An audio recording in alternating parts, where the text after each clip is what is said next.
વાત હવે કરવી છે મધ્યપ્રદેશની। ભારે વરસાદના કારણે ગ્યાસપુરના દુર્ગા ચોક ખાતે એક શાળાની વિદ્યાર્થીની તણાઈ ગઈ। ગ્યાસપુરના દુર્ગા ચોક વિસ્તારમાં ભારે વરસાદ વરસ્યો હતો।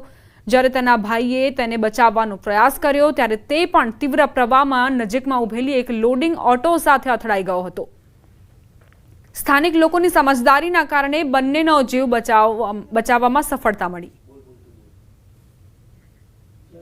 અતિ ભારે વરસાદ બાદ આખરે કેવી સ્થિતિ સર્જાઈ છે તે આ દ્રશ્યો પુરાવો આપી રહ્યા છે। ભારે વરસાદ શું વરસ્યો, એક વિદ્યાર્થીની આ જે પ્રવાહ છે તેમાં તણાવા લાગી। તેના ભાઈએ તેને બચાવવાનો પ્રયત્ન કર્યો તો તે પણ એક લોડિંગ ઓટો સાથે અથડાયો।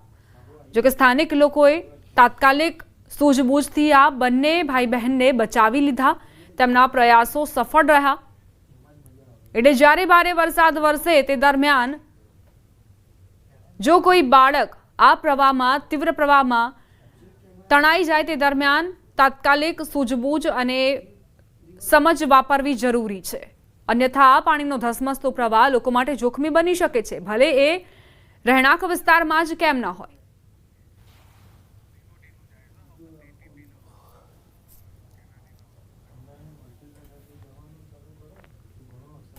જબલપુરમાં વરસાદના કારણે ગટરની બાજુમાં બનાવેલી બાઉન્ડ્રી વોલ તૂટી પડી। 2 વર્ષ પહેલા મ્યુનિસિપલ કોર્પોરેશન દ્વારા બનાવવામાં આવેલી આ બાઉન્ડ્રી વોલ જેની સાથે ત્યાં પાર્ક કરેલી કાર પણ ગટરમાં પડી ગઈ। આ અકસ્માતમાં કોઈ જાનહાનિ નથી થઈ, પરંતુ કારને ભારે નુકસાન થયું હતું।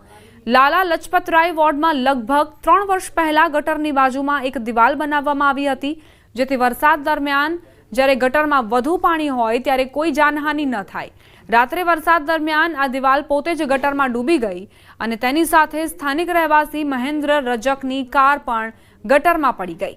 આ ઘટના પછી સવારે જ્યારે લોકોએ કાર અને દિવાલ ગટરમાં પડેલી જોઈ ત્યારે તેઓ મ્યુનિસિપલ કોર્પોરેશનના બાંધકામ અંગે ગુસ્સે ભરાયેલા જોવા મળ્યા। સ્થાનિક લોકોએ આ અકસ્માત માટે મ્યુનિસિપલ કોર્પોરેશનને જવાબદાર ઠેરવ્યું છે। ખરગોન જિલ્લાના બડવામાં ઇન્દિરા સાગર અને ઓરકેશ્વર ડેમમાં પાણી છોડવામાં આવ્યા અને જે બાદ નર્મદા નદીમાં પૂર આવ્યું। બડવાના ખેટીઘાટ ખાતે સાંઈ મંદિર પાસે નર્મદાનું પાણીનું સ્તર પહોંચી ગયું છે। વહીવટીતંત્રે નીચાણવાળા વસાહતોમાં ખાસ કરીને નર્મદા કિનારે આવેલા ડિયોસ્ક અને દુકાનો દૂર કરી છે। ઇન્દિરા સાગર ડેમના 12 દરવાજાની ઊંચાઈ વધારીને 6000 ક્યુસેક પાણી છોડવામાં આવ્યું છે અને ઓરકેશ્વર ડેમના 14 દરવાજા ખોલીને 6000 ક્યુસેક પાણી છોડવામાં આવ્યું છે। લોકોને પૂરની સ્થિતિમાં નર્મદા નદીમાં સ્નાન ન કરવાની અપીલ કરાઈ છે। નર્મદા કિનારે વહીવટીતંત્ર સતત જાહેરાતો કરી રહ્યું છે। બડવાની સાથે નર્મદા, મહેશ્વર, મંડલેશ્વર અને કાસરાવાડ વિસ્તારોના નીચાણવાળા વિસ્તારમાં લોકોને અપીલ કરાઈ છે। જિલ્લામાં સતર્કતા રાખવામાં આવી રહી છે। નર્મદાના દરિયાકાંઠાના વિસ્તારોમાં પોલીસ, હોમગાર્ड्स, ડ્રાइवर्स, एसडीआरएफની ટીમો તૈનાત છે।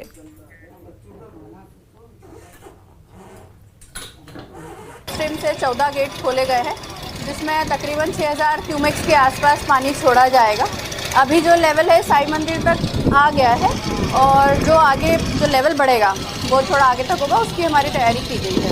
सुबह से लेकर अभी तक जो है यहाँ पे पुलिस के जवान तैनात है। एसडीआरएफ की टीम तो लगातार यहाँ पे है ही, और जो यहाँ के लोकल गोताखोर है, यहाँ के लोकल नागरिक हैं, वो भी यहाँ पे काफ़ी एक्टिव है। उनके थ्रू भी इंफॉर्मेशन मिल जाती है और वो भी इस चीज़ में हम लोगों का बहुत सहयोग करते हैं। મધ્યપ્રદેશના શિવપુરી જિલ્લાના બદરબાસના મંગરાઉરા ગામમાં ભારે વરસાદના કારણે કોઝવે પર એક ખાનગી સ્કૂલ બસ તણાઈ ગઈ। ગ્રામજનોએ પોતાનો જીવ જોખમમાં મૂકીને બધા બાળકોને સુરક્ષિત રીતે બહાર કાઢ્યા। આ સ્કૂલ બસમાં 20 બાળકો બિજરૌનીના હતા અને 10 બાળકો મગરોરાના હતા, જે બધા સુરક્ષિત છે। બદરબાસમાં સીએમ રાઈઝ સ્કૂલ કેમ્પસમાં પાણી ભરાઈ ગયા। સીએમ રાઈઝ સ્કૂલ જનપદ પરિસરના કેમ્પસમાં વધુ પડતું પાણી ભરાઈ જવાના કારણે શાળામાં ફસાયેલા બાળકોને ખૂબ જ મુશ્કેલીથી બચાવાયા। કહેવાય છે કે બાળકો શાળામાં ફસાયેલા હતા અને લાંબા સમય સુધી રડી રહ્યા હતા, જ્યારે અન્ય શાળા સ્ટાફ, જનપદ સ્ટાફ, આજીવિકા મિશન સ્ટાફને આ વાતની જાણ થઈ ત્યારે તેઓએ બાળકોને તેમની પીઠ પર બેસાડીને સલામત સ્થળે લઈ જવામાં આવ્યા। જિલ્લામાં ભારે વરસાદના કારણે બુધવારે ખાનગી અને સરકારી શાળાના બાળકો માટે રજા જાહેર કરી દેવાઈ છે।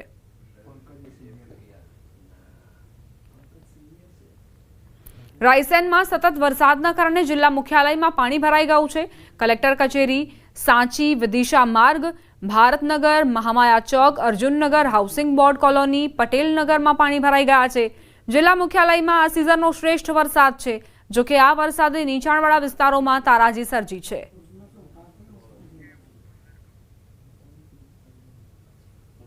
मैं इस वक्त मौजूद हूँ रायसेन कलेक्ट्रेट कार्यालय में। आप देख सकते हैं किस तरीके से यहाँ पर जो है बारिश का पानी यहाँ पर कलेक्ट्रेट कार्यालय के आसपास भी यहाँ पर बढ़ता दिखाई दे रहा है। जो कलेक्ट्रेट का जो इलाका है यहाँ पर कहीं ना कहीं नदी की तरह यहाँ पर नजर आ रहा है। जो पानी है वो यहाँ पर भरा हुआ है। आप तस्वीरों में देख सकते हैं अधिकारियों की जो गाड़ियां हैं वो भी यहाँ पर जो कलेक्ट्रेट कार्यालय की बिल्डिंग के ठीक पास में ही खड़ी की गई, क्योंकि जो अधिकारी हैं वो यहाँ से गाड़ी लगने के बाद जो पार्किंग में लगाने के बाद पैदल नहीं पहुंच सकते, जिसके चलते यहाँ पर पानी भरने के कारण वो भी गाड़ियां भी यहाँ पर जो है बिल्डिंग के पास ही यहाँ पर लगी दिखाई दे रही हैं। तो कहीं ना कहीं बैरिकेड देख सकते हो आप, यहाँ पर कम से कम 1-1.5 फीट यहाँ पर डूबा हुआ है जो पानी है, जो यहाँ पर जलभराव देखा जा रहा है। रायसेन जिले में लगातार यहाँ पर बारिश के चलते अस्त व्यस्त जीवन बना हुआ है और रायसेन कलेक्ट्रेट कार्यालय की हम बात करें तो यहाँ भी पानी भरा दिखाई दे रहा है। दिनेश यादव, न्यूज 18 रायसेन। रायसेन में पिछले कुछ घंटों की बारिश से यहाँ पर जनजीवन यहाँ पर अस्त व्यस्त हो चुका है। जिला मुख्यालय के निचले इलाकों में यहाँ पर पानी भर चुका है। आप देख सकते हैं किस तरीके से मैं मुख्य सड़क पर यहाँ पर मौजूद हूँ और जो सांची विदिशा का मार्ग है यहाँ पर जो सड़क पर पूरा पानी यहाँ पर आ चुका है। कहीं ना कहीं नगर पालिका के ड्रेनेज सिस्टम की भी यहाँ पर जो पोल खुलती दिखाई दे रही है कि सड़क के किनारे यहाँ पर जो नालों में बराबर पानी नहीं आ, जिसके चलते यहाँ पर पानी भरा हुआ है। और देख सकते तस्वीरों में आप यहाँ पर भारतनगर की जो सड़क है यहाँ पर नदी की तरह यहाँ पर नजर आ रही है। जो पूरा यहाँ का पानी है जो मुख्य सड़क का वो यहाँ पर भारतनगर की ओर यहाँ पर पानी जा रहा है। तो कहीं ना कहीं बारिश से यहाँ पर हाल बेहाल है। कुछ घंटों की जो बारिश है लगातार यहाँ से हो रही है। जिले में ही यहाँ पर बारिश हो रही है। जिले के सिलवानी की अगर हम बात करें तो सिलवानी के साइंखेड़ा गांव जो आसपास के इलाके में भी यहाँ पर बारिश से हाल बेहाल है। और इसी को देखते हुए रायसेन कलेक्टर जो है अरुण कुमार विश्वकर्मा ने यहाँ पर सभी स्कूलों की यहाँ पर छुट्टियां भी यहाँ पर घोषित कर दी हैं। दिनेश यादव, न्यूज 18 रायसेन। મધ્યપ્રદેશના શિવપુરી જિલ્લામાં ભારે વરસાદના કારણે પાણી ભરાઈ રહ્યા છે। ખાસ કરીને ગ્રામીણ વિસ્તારોમાં પરિસ્થિતિ વધુ ખરાબ દેખાઈ રહી છે। સિંધ નદી ઓવરફ્લો થયા બાદ ભારે વરસાદના કારણે કોલારસ અને બદરવાસ વિસ્તારમાં પાણી ભરાઈ જવાની ભીતિ સર્જાઈ છે, જેના કારણે ગ્રામીણ વિસ્તારોમાં जनजीवन ખોરવાઈ ગયું છે। સિંધ નદીમાં પાણીનું સ્તર વધ્યા બાદ આ નદી પર બનેલા અટલ સાગર મણીખેડા ડેમના 8 દરવાજા ખોલીને 4500 ક્યુસેક પાણી છોડવામાં આવી રહ્યું છે। પાણીના જોરદાર પ્રવાહમાં ફસાયેલા લોકોનું એસડીઆરએફની ટીમે રેસ્ક્યુ કરી સુરક્ષિત બહાર કાઢ્યા। બીજી તરફ ભારે વરસાદના કારણે ઘણી શાળાઓમાં પાણી ભરાઈ ગયા હતા।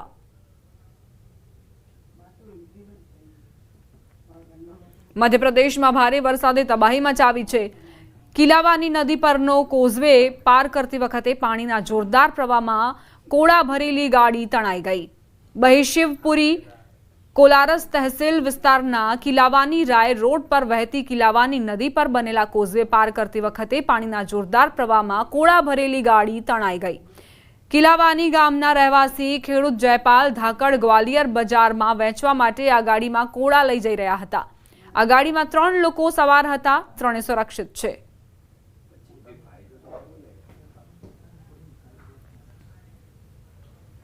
મધ્યપ્રદેશના શિવપુરી જિલ્લામાં સતત ભારે વરસાદના કારણે વિવિધ વિસ્તારોમાં પાણી ભરાઈ ગયા છે અને પૂર જેવી સ્થિતિ સર્જાઈ છે।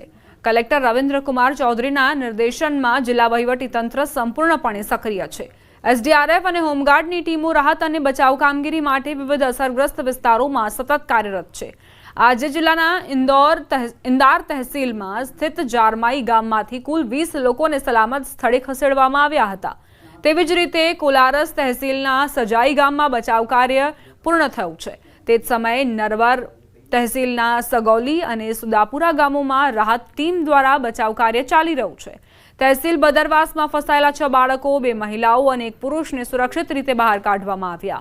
આ ઉપરાંત બિજરૌની ગામે ફસાયેલી 5 મહિલાઓને બહાર કાઢવાનો પ્રયાસ કરાઈ રહ્યો છે।